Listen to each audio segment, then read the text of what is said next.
I will call to order the meeting of the City of Hayes Commission on Thursday, October 28th at 6:30. First thing on the order of business is the approval of the September 23rd minutes. Any questions or comments on those? Good. Okay, they will stand approved as presented. Next, we have a financial statement. Kim Rupp. Thank you. This is a financial summary of revenues and expenditure activities for the City of Hayes. Month ended September 30, 2021. Revenues in September totaled $3,589,876. That's an increase of $514,630 compared to the same period last year. Some notable areas of increased revenue. Airport Improvement Fund revenue was up $271,000 due to continued grant funding for ongoing projects. Local alcoholic liquor taxes rebounding, up $69,000 year-to-date from this time last year. And month-to-date residential water consumption was flat. However, business was up 18%. Year-to-date, total consumption is up 3.5%, with total revenue up 7.7, or $218,000. Notable areas of revenue decrease: there was one, airport fund revenues were off $88,350 due to CARES grant funding at this time last year. Expenditures in September totaled $3,437,981. That's an increase of $17,881.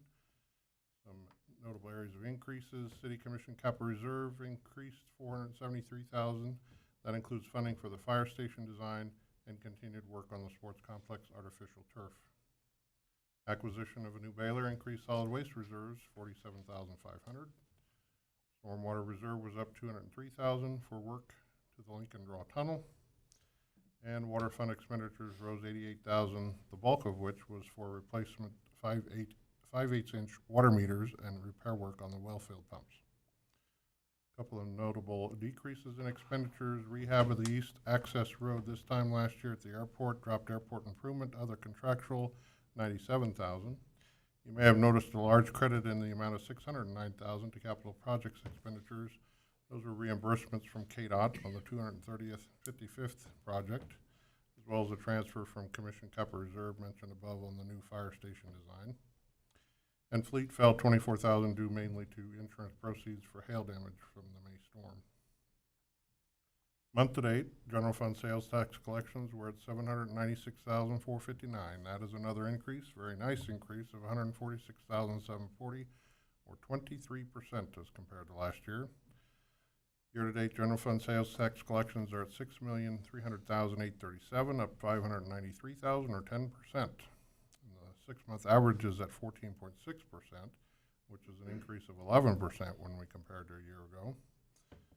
Month-to-date, county sales tax collections were at $94,914, with the year-to-date total at $759,208. The report of top 10 quarter-to-date sales tax collections by classification was up $194,000, or 9%. The largest percentage increases were in accommodation at 96%, electronic shopping at 31%, and food services at 34%. Those top 10 represent 78% of the total sales tax collections for the quarter running. Portfolio certificates of deposit on September 30, 2021 totaled $12.5 million, with a weighted average interest rate of 5 basis points. That is down 73 basis points from a year ago. Total par value of the U.S. Treasury notes is at $11,850,000, with a weighted average yield and maturity of 6 basis points. Total balance on the money market account on September 30 was $38.75 million, with a current yield of 5 basis points. Total investments are up $8,845,000 and $20. I'll make a motion that we accept the September 2021 financial statement. Second. We have a motion by Commissioner Melick and a second by Commissioner Burgess. Any additional comments or questions? Kim, I have a question on CDs. I was just looking through it last night, and we have I think it's 6 coming due in the next few months. What do we do with those when they mature? So we've been trying to solicit bids for those from all the banks in town. In the past, when we ran the operating account a little tighter, because rates were better, we would try to time those out with accounts payable and or payroll for a week. So if they came due, we could use that cash. Right now, we're trying to find any kind of way to put it away. So those that mature, might go into another CD. Lately, we've been putting in a money market. Just depends on what rates we get. But we do try to bid every week Gotcha. right now. All right, thank you. We have no other questions or comments. I'll call for a vote. All in favor, say aye. Aye. All opposed, same sign. Motion passes 4-0. Next up, we have citizen comments. Anyone with citizens wish to speak? Seeing none, we'll move on to the consent agenda. There is no consent agenda. Then next up, we have the 2022 health insurance for City of Hayes employees. Aaron. All right, good evening, Commissioners. Erin Giebler, Director of Human Resources. So let's start with some quick history on health insurance. We have been with Blue Cross Blue Shield since 2017, offering 3 plan options. Luckily, we saw a decrease in 2018, 2019, and 2020. 2021, due to high utilization in 2020, we saw an increase that led to the city making plan design changes in order to keep the increase below 10%. The city also moved from fully insured to a self-insured plan in 2021. Currently, out of the 3 plans, the high deductible plan remains the most popular, with 57% of employees electing it. The base plan has 25%, and the premium has 18% of employees electing it. Just over $2 million is budgeted for employee health insurance in 2022, and we received renewals from Blue Cross Blue Shield of Kansas in September. The first renewal we got was for the self-insured plan, just like we are on now, and we saw a 19.5% increase. Panicked a little, but we said, let's see what the fully insured plan comes back, and that actually came back at a 7% decrease. There's a huge difference between the renewals, so I kind of want to talk to you what the difference between self-insured and fully insured is and why that increase is so large. A self-insured plan pays a company, in our case Blue Cross Blue Shield, for administrative services and premiums for the stop-loss insurance. Then the city would pay the claims as employees incur them. Any money not spent on expected claims stay with the city.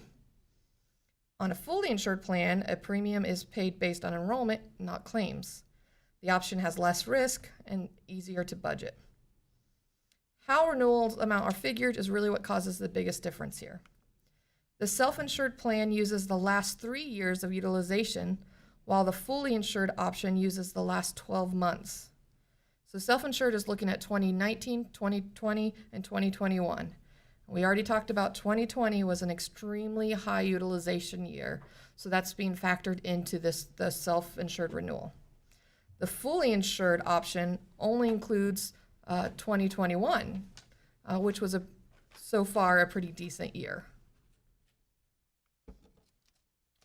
So with self-insured, which we look at every year, there's a way to win big, and of course there's risk. When there's a chance to win big, there's always some risk. So we always have to look at what the risk is. Last year, the risk was very low.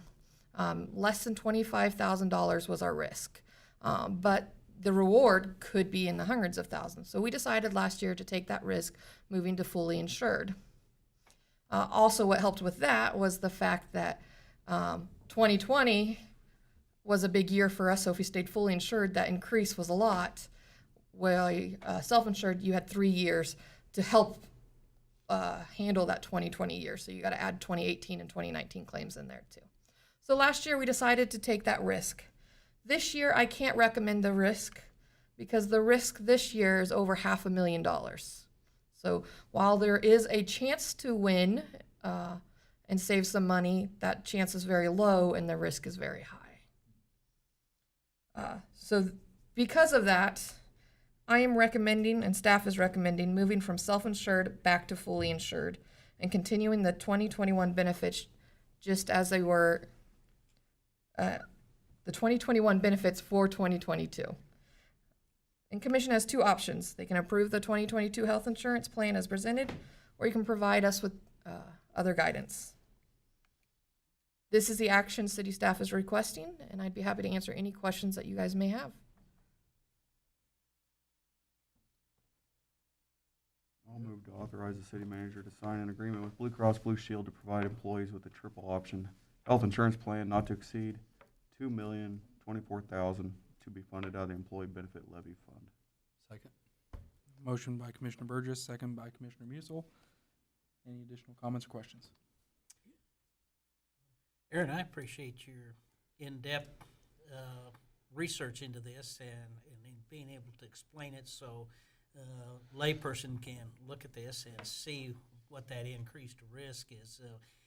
The way I see it, it's that's a no-brainer to keep the city's liability as low as possible. So thank you very much. Aaron, I have a question on, see if I can ask this right. You say they only go back 12 months. Well, we're only in October. We had a high usage in 2020. So how did it not affect the Fully? Well, there's two things. Our high risk or high utilization wasn't towards the end of 2020. But really, they look at 2021, and based on what we're doing right now, they estimate for those rest of the months. Gotcha. And that's how they come up with that. All right. Yeah, great job. Thank you very much. And you said there was no change for staff. It'll Everything would pretty just flawless. would stay the same. And they won't even notice the difference between self-insured and fully insured. So to them, they're not going to see a difference. Wonderful. Thank you very much. Another thing, Aaron, how many employees do we have that don't utilize city insurance? Do you have any idea on that? I do. We have 11 right now. 11, okay. All right, thank you. All right. Any other questions or anything? If not, I'll call for a vote. All in favor, say aye. Aye. Aye.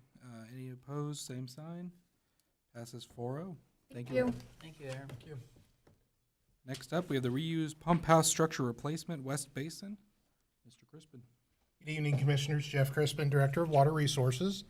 The 2021 budget included $40,000 for the replacement of the pump house structure over the west reuse basin at the Water Reclamation and Reuse Facility. It is necessary to replace this structure to protect the equipment under that structure and for the safety of our staff when they're working in it. The Water Reclamation Reuse Facility is located in the south east side of Hayes, where those two red lines are going. It's 755 General Custer. We have two reuse basins at the facility. Both basins have structures that are set on top of them, and they contain pumps that assist us in moving water. The one on the right side of your screen, that pump house moves the water to the left basin. And then the basin that we're talking about in that structure has pumps that send the water the effluent water out to the golf course, which is used to water our golf course and our sports complex. This project will replace that structure shown with the red arrow. Here's a little bit closer photo of that structure. As you can see, the bottom of that structure is rusting away, and there's a couple parts there that are pointed out. The failure is due to two things, as I discussed last week: age and 23 years of chlorine. We no longer use chlorine as part of our disinfection process. We changed that when we had the new project that finished a couple years ago, and our new process is to use UV disinfection. So we don't see the chlorine, we won't see the degradation like we had in the past with the chlorine. Here's a photo of the inside of the structure. City staff will assist with any plumbing moves as part of this project. We will work with a licensed electrician as needed for any power moves that need to be made within that structure, but actually both should be pretty minimal. The new structure will go pretty much right over the old, where the old one sits in place. We opened two bids on September the 28th. Paul Wertenberger Construction was the low bidder and meets all the requirements of our RFP. Roof Masters provided a second bid, and they also provided a alternate that we did not request as part of this project. Their alternate was for $70,000, and that was for a concrete structure to replace the current structure. Approximate construction date is estimated at March 2022. So we'd like to get funds encumbered now so the contractor can order their materials and be ready to go next March. So on funding, the project was listed in our budget for 2021 with an estimate of $40,000 to be funded out of water reclamation projects line within our operating budget. The recommended bid of $34,100 is below that budgeted amount. Tonight, you have three options in front of you. One, award the bid to Paul Wertenberger Construction. Two, reject all bids, and three, direct staff otherwise. One thing I mentioned last week that I failed to mention tonight is the same project manager that we dealt with or we used with Paul Wertenberger, Corey. He he was part of the project for our lab remodel, which went really well. So very attentive and did a great job for us. So I'm pretty excited to possibly be able to work with him again. That is the action I would request tonight, and I would stand for any questions.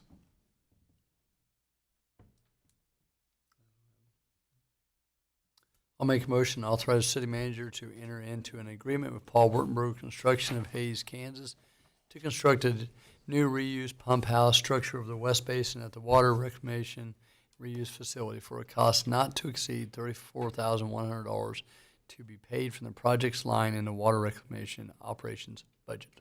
I'll second. We have a motion by Commissioner Musil, second by Commissioner Melick. Any questions or comments? Pretty straightforward. Thank All you, right. Jeff. Thank you. I will call for a vote. All in favor say aye. Aye. Aye. Any opposed, same sign. Passes 4-0. Thank you, Jeff. Next up, we got the Rural Water District Number 2 Water Service Resolution. Jeff, again. Thank you. Jeff Crispin again, Director of Water Resources. Tonight, the commission is being asked to adopt a resolution approving a series of agreements between the City of Hayes and Rural Water District Number 2 to acquire the Rural Water District territory, existing Rural Water District customers, and water supply infrastructure. The resolution tonight also authorizes our city manager to implement these agreements. This is a map of the Trego County Rural Water District. Everything that you see in orange is Trego County Rural Water District Number 2, and that's their service area within Ellis County. It actually surrounds the city of Hayes. Right in the middle in gray is our city limits. The project area is up at exit 157, north of exit 157 along I-70, up there in the northwest corner, or top left corner, I guess, of your screen. To meet the needs of continued orderly development in this area, it is necessary for the city to acquire the service area from the Rural Water District. And to facilitate the utility relocates necessary for the Northwest Business Corridor project, it was necessary to abandon this section of rural water line that served these customers. And this actually occurred, the connection was made on October the 14th due to some other utilities that were going along 230th Avenue, north and south. The action before you tonight simply fulfills the requirements to make this service area, the service transfer legal. These are the properties that are involved. Celebration Community Church, they have 2 meters that serve their location. Hayes City Sportsman's Club and Randy Davis and Mary Davis, which is a private residence. And all of those are towards the top of the visual. Also, BBJ LLC, which is also known as Dunan Peterbilt, which is in the lower portion of the visual. They are also one of the customers involved in this process. Rural Water District and the 4 property owners were agreeable to making this change to city water service prior to the execution of the resolution and agreements that we are discussing tonight. All documents had been prepared by our city attorney, have been signed by the Rural Water District board and customers. And also, as I come before you tonight, all signatures and notaries from the customers are complete. So everything is ready for the city manager's signature if you so approve it. This is a visual that kind of shows the lines. The construction of the 55th Street and 230th Avenue intersection and then the Northwest Business Corridor further north created a conflict with the existing Rural Water District main, specifically along 230th Avenue. The blue line along 230th Avenue is the new city water main. It's a 10-inch water main. The yellow line, and I was asked a couple questions last week, I believe by our mayor, it's a 3-inch water line, the yellow line, the current infrastructure for Rural Water District. And it's a 3-inch PVC line, and it's going to be maintained temporarily. Our goal in the future with future development is actually to develop normal city mains possibly towards the east to be able to serve these customers. The yellow line, like I said, is the PVC line. As I stated at the work session, it was asked if I felt confident about the line. I actually talked to John Douglas, the manager of Trego County Rural Water District, and his comments were that those lines, some of those lines in there are only 8 years old. That's actually not in bad shape. So probably 8 to 15 years old on some of those lines, but they haven't had any problems with them, so I'm pretty confident that we're going to be just fine. At their current usage, the monthly water bills for these customers will be similar or slightly less than they were currently paying for the Rural Water District. and all accounts have been set up within our finance department. So regarding the agreement, water is going to be used for domestic purposes only. The property owners will follow all of our water conservation plans. Property owners are going to pay inside city limit rates, as project was actually not a request of theirs. We actually started the process by approaching them, so that's why that is part of the agreement. Infrastructure, water and sewers in place along 230th and 55th Street for any future development, so we're ready to go. And the city will take ownership of the rural water district infrastructure for a sum of $1. So for financial considerations, adding these 4 customers to city water service will have no impact on the overall water resources operational budget. The cost to switch the services from the rural water district to the city of Hays is actually being borne by the developer of the Hays Truck Plaza. And tonight, you have 2 options if you choose to finalize this agreement: adopt the resolution, or direct us otherwise. Excuse me. And this is the action I would request, and I would stand for any questions. I'll make a motion that we adopt resolution number 2021-016, approving a series of agreements between the City of Hays and Rural Water District Number 2 to acquire rural water district territory, existing rural water customers, and water supply infrastructure, and authorizing the city manager to implement the agreements. Seconded. We have a motion by Commissioner Melick and a second by Commissioner Burgess. Any additional comments or questions? Jeff, thank you for clearing that up, why they're paying inside city limits, because I kind of questioned that last week, but it totally makes sense because we approached them, so. Absolutely. All right, if there's no other questions or comments, I'll call for a vote. All in favor say aye. Aye. Aye. Any opposed, same sign. Passes 4-0. If I may, for 1 second, you can come on up. I have to put in a plug for this weekend. We are having the Fort Hays State game at 1 o'clock on Saturday at Lewis Field. They're playing in Emporia. We are actually a sponsor along with KSU Watershed. So we're going to have some exciting times out there. It sounds like the wind's not going to be like today or yesterday, and it's going to be 70 degrees and sunny. Part of that sponsorship, obviously we're going to be doing some educational things that you may normally see at some of our events, but we're going to have food and some root beer for people to stop by. Obviously, you know, it's a tailgate time and it's a lot of fun, but I'd love to have commissioners stop by if you actually go to the game. And this is going to be handed out at the entrances. We have 750 of these, so until they last, so I'm hoping to hear people like Kim yelling through one of these. And then also, the cheerleaders, as they usually do, they are going to be throwing out our shirt, and this is the shirt that was chosen, and it's something that we've done before with the watersheds and the City of Hays, so we're pretty excited to be sponsors of that event. Wally's going to be there in his costume, so please come and join us if you would. Thank you. I'll be down on the sidelines. Thank you, Jeff. Wally costume? Nope. It'll be stripes. It'll be stripes. Next up, we have the resolution setting a public hearing for the establishment of a rural housing incentive district. Mr. Rupp. Thank you, Kim Rupp, Director of Finance. We're in receipt of an application for a rural housing incentive district from Frontier Apartments LLC. This project involves an adaptive reuse and historic preservation project to create 12 high-quality moderate income apartments inside the former St. Joseph's School located at 210 West 13th, and that's shown on the map here in the red box. Total costs of the project are estimated to be $2,640,000, with $1,782,500 of that eligible for RHID reimbursement. The term of the RHID is 20 years, with the incremental property tax over that 20 years estimated to be $450,000. So it is anticipated the full 20 years would be needed. You may recall that you previously adopted a resolution making certain housing needs, findings, and terminations. Following adoption and publication, the resolution was sent to the Kansas Secretary of Commerce for approval to move forward with the creation process and further commission action. We are still awaiting that letter approval from the Kansas Secretary of Commerce. We've been told it is coming. The next step in the statutory process is to set a public hearing to hear public comment on the consideration of establishing the RHID. If the commission approves the resolution being considered, public hearing will be set for December 9th of this year. Following the public hearing, the commission will consider an ordinance that establishes the RHID, adopts the development plan. If that RHID is established and development plan adopted, the city and developer will enter into the development agreement to govern the rights and responsibilities of the parties. And that ordinance will become effective following a 30-day veto period.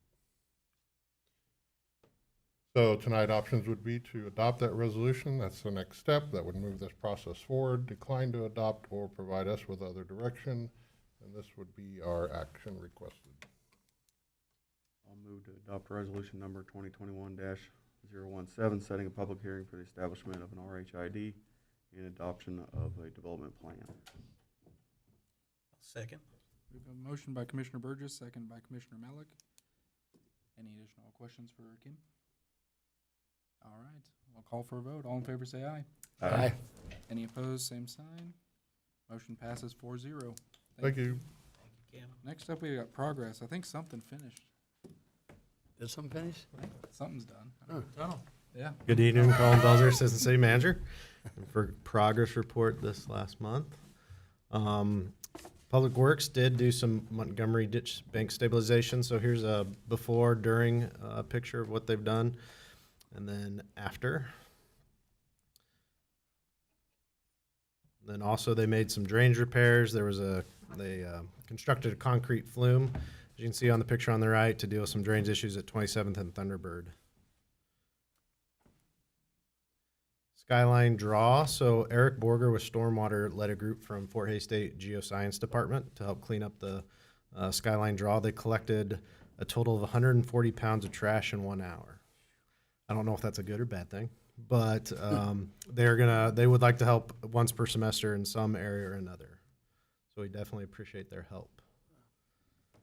Solid Waste staff participated in the Go Truck Go event on September 23rd. Each year during Fire Prevention Week, the fire department goes to local grade schools and give safety talks to first and second graders. And then in third grade, they participate in a grade escape challenge where they draw a floor plan of their house and show the multiple ways to escape in the event of a fire. And then fun fact, I found it interesting. Fire Prevention Week's observed each year during the week of October 9th in recognition of the Great Chicago Fire, which burned 2,000 acres and, as you might know, was started by Miss O'Leary's cow kicking over a lantern. Or at least that's what they tell us. The fire department receives or does training constantly, and here they did a grain bin extraction training. So you might be able to see that's a white helmet. There's a gentleman it's in a trailer, and they send him down there, and then they have plastic pellets to replicate the grain. And he's in those plastic pellets to about his waist. And then they take that structure, they are assembling kind of a tube around him. You may not be able to see, but there's like a grate structure that these two workers are able to stand on to, obviously not sink in there as well. They build the tube around the victim, and then they're able to auger him out and just kind of pull him out. Fort Hays students poured the concrete steps to the south door and the AC pad, and then later this semester they're going to install insulation and sheetrock at the training facility. This got delayed significantly because of COVID and the schools obviously not being in session last year. But it's almost done. Seven Hills Arc Park, obviously we had a great ribbon cutting. The splash pad was very popular for the short time it was used. I'm sure people are excited for next year because it's going to get a lot of use. The annual High Plains Electric Car Rally was held in West Frontier Park. So that's an event with high schoolers in pre-engineering technology where they build electric cars, and the race is based on how many laps each competitor can complete in 1 hour. Park staff aerated and overseeded Massey and Abel Bickle Park. At the Bickle-Schmidt Sports Complex, they've installed field drainage systems on the southwest complex. On the picture on the left, you can kind of see black tarp behind the piles of gravel. So that's drains are put down in there. And then with the drainage system in place, they place rock all over in there. And then on top of that will go eventually the turf. In IT, you might recall that the county, with CARES funding, invested in a new public safety software system that's heavily relied upon GIS. So what the IT department had to do is take aerials of Ellis County and surrounding counties and load it into the database, because the aerial imagery is the base layer for all the spatial layout that will be required with the software. In PD, Sergeant Jason Bonzinski spoke with Bright Minds Academy about being a police officer and showed him his car. At Go Truck Go, they also attended, and that's Sergeant Jason Bonzinski and Detective David Gillen, showing a patrol car and then the armored vehicle. We had 2 officers graduate. On the left is Officer Colin Rose, and on the right is Officer Aaron Lockey from the Kansas Law Enforcement Training's Basic Academy. We performed honor guard duties in the Fort Hays State Parade. And then here's Officer Zimmer speaking to Lincoln Elementary School first graders about being a police officer. Department of Water Resources was also at Go Truck Go. You can see the vehicles they had: a Vector sewer line cleaning truck, dump truck. In the middle is Water Resources Director Crispin and Joe Billinger with stormwater. And then on the right is Water Smart Wally. And they also participated in the homecoming parade. Holly Dickman, our water conservation specialist, presented to the Hays High School Current Issues class about the Water Conservation and Water Ambassadors program. Water Department also replaced a valve that was leaking at 29th and Cottonwood. CVB, they held an event where they welcomed new faculty and staff from Fort Hays State and NCK Tech. Also working Oktoberfest. They were there all day, the whole time. Ran credit card sales, merchandise, food, drink vouchers. Pretty much did it all. They also, Melissa Dixon and Janet Kuhn, OSCV, attended the Kansas Tourism Conference in Liberal, as well as with some representatives from Downtown Hays Development Corporation, Sarah Bloom and Allie Guildwell. I think one of the most valuable times is speaking with Lieutenant Governor and Secretary of Commerce David Toland. He's on the right. He'll be here tomorrow in Hays at a chamber luncheon. Brandon Cooley CB did a photo shoot for Arc Park, and they actually were able to work with Sarah Meitner to join a special education program field trip from Roosevelt School in order to get the photos. Our only one, Kim Rupp, one and only, is now the Secretary of the Midwest Public Risk Member Board and Vice Chair of the Kansas NPR Board. So this is the property and liability public pool, I guess, not a company that we use to insure our assets. City Clerk Brenda Kitchen hosted a regional city clerk and municipal finance officers meeting at the Press. 230th Avenue and 55th Street improvements. That road has been open to traffic. There are some remaining work that needs to be done, such as sidewalk, seating, mulching, and so that should be finished, I think, within the next month for final completion. Jake Court has substantially completed the east multi-use path. So the picture on the right shows the final connection of the Hays Med Trail north of 22nd Street. And that was actually, or the last section was poured on October 7th. So they're still having to do flashing crosswalks, pedestrian lighting, and some general cleanup. So that should be done shortly. Lincoln Tunnel rehab, that was also substantially completed. You might recall it was a project to reline the tunnel that goes about a mile underneath basically downtown Hays. Fort Street and Mill and Overlay was finished on October 13th and 14th. APAC was a company there in town to do that $110,000 project. It was part of the 2021 street maintenance program. And the North Vine corridor, this is probably the last, I assume, we haven't really talked about it, but the last North Vine Street corridor slides you might see. So the project is substantially complete. These photos are from the CVB drone on October 21st, so they're still going to be cones, but it's interesting to see the infrastructure from an aerial view. On the left, you're looking east 37th Street looking north, and then on the right is 41st Street looking south.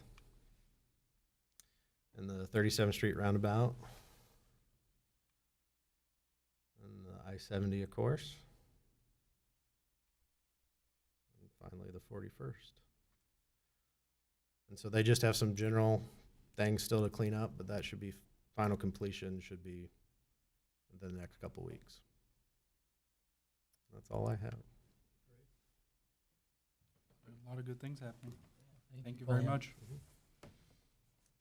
Next up, we have some Hayes happenings and upcoming events.